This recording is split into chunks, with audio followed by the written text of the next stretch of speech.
So I bet you think I forgot my 500 sub giveaway since I haven't announced that yet. But today, that is the day. And I have a winner that I picked about a week ago. And that winner is Archangel Elf.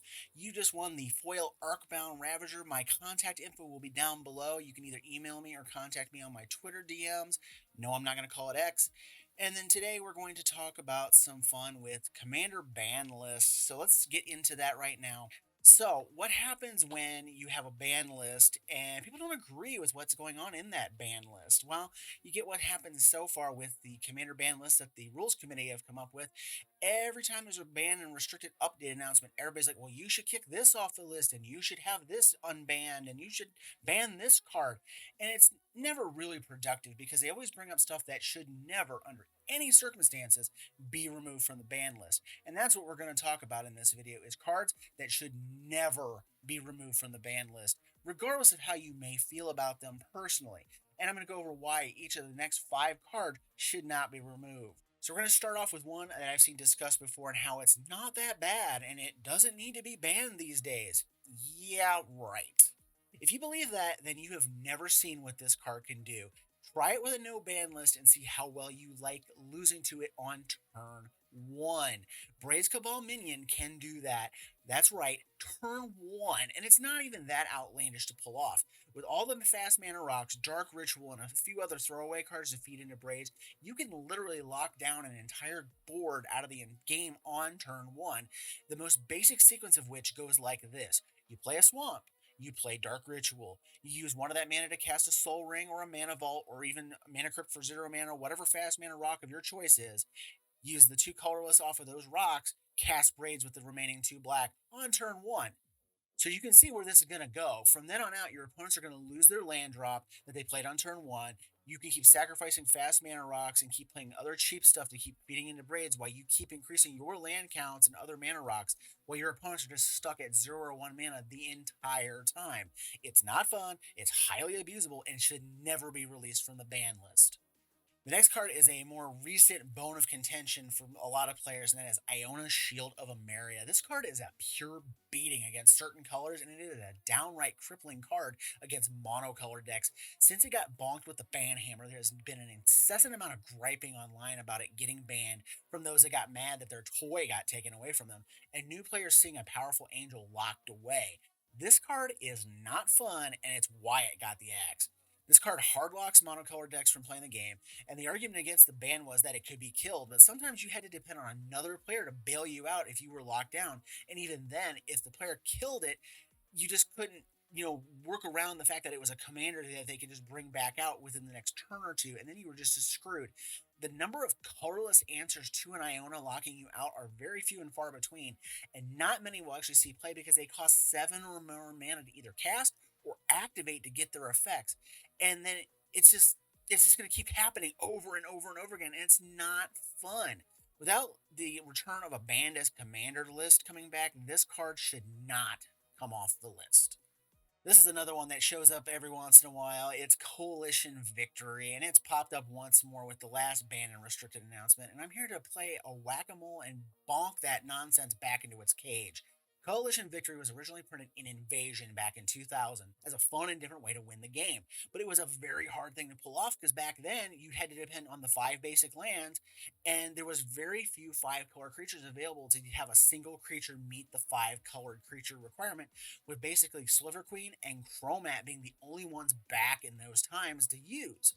Now, just a few short years later, we saw the first printings of the Shock lands, which gave us non-basic lands with dual typing on them that weren't the original duals, and then it made it a lot easier to set this off.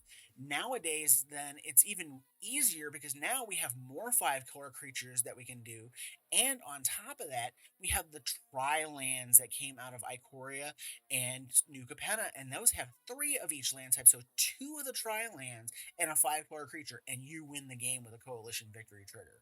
It's just way easier now to set this thing off, and if anything, it's more imperative now that this thing stays on the ban list because it is so much easier to hit, and every 5-color deck would basically devolve into getting a Coalition Victory online to win the game.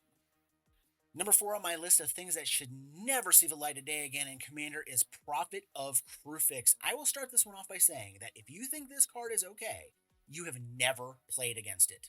I did.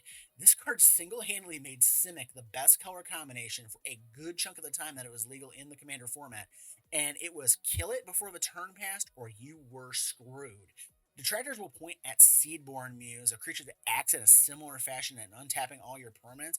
But the thing here is, this has a line of text that the Seedborn Muse does not have, and that is you may cast creature spells as though they had flash. That is a super powerful ability, allowing you to flash in threats every single turn at the end of a turn, dodging mass removal spells, and then untapping to free up mana for another threat or counter magic for whatever spell your opponents are trying to spoil your party with. If your opponent didn't have a spell that mattered, well, you get to play another threat. If they did, you counter it, and then you rinse and repeat as you get to untap every single turn. And this thing didn't exist in a format alongside things like Beast Whisperer and the Great Hinge, which can help refill your hands as you're going ahead and casting your creature spells. That is a horror show in the making. It's just disgusting then, and it is nothing in the last 7 years since its banning that have made it any more palatable to have off the list. The last card here is a perennial contender for the most demanded ban lifting, and that is Primeval Titan. I'm sorry, but this thing is not going anywhere. So stop asking. If you've never had the displeasure of facing this thing down in a game, it is an absolutely silly magic card. At a glance, it does not look like much as a 6 mana 6/6 trampler that puts a couple lands into play when it comes into the battlefield, but it's missing a restriction on there that so many land fetch cards has. It says nothing about basic lands. That's right. This thing can go get any land from your deck, two of them at a time, just for being cast and then attacking. And it does it again and again every time it gets to attack. This thing was so good that if you played green while it was legal and you didn't run it, you were intentionally hamstringing yourself and putting yourself at a disadvantage. On top of that, other colors like blue would gun for it with things like bribery to steal it from you, or black players would kill it and reanimate it for themselves. So whoever could get their hands on their own prime time or go ahead and reanimate somebody else's, they would usually win the game by getting it to stick around. So it just basically devolved all games into a race of who got their hands on the Primeval Titan and kept it around the longest. It's that kind of play pattern that got it banned in the first place, and I just really doubt the rules committee wants to see that kind of thing unleashed onto a whole new generation of players since it's been a while since it was banned that never got to see it wreck a game in the first place.